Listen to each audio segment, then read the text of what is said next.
plan for Coach Kugiyima? Have you reached out to him or did he reach out to you? Wala rin po akong narinig from Coach Manene. Siguro po baka magpunta ako sa Japan po. It's my thanks po sa mga taong tumulong sa akin sa Japan.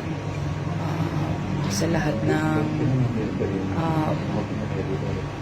NSA po na tumulong sa akin sa Japan. Mga tao na tumulong, clubs na tumulong po sa akin. So, yeah, I wanna thank them and show them my thank you, gratitude po sa kanila.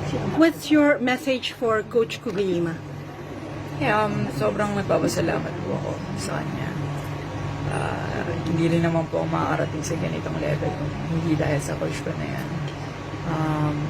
Tinulungan niya ako mag-build ng plano. Tinuruan niya ako kung paano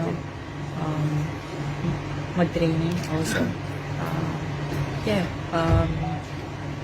Tulungan sa education also. Sobrang thankful and grateful ako sa coach ko po na yun. Thank you so much. Salamat.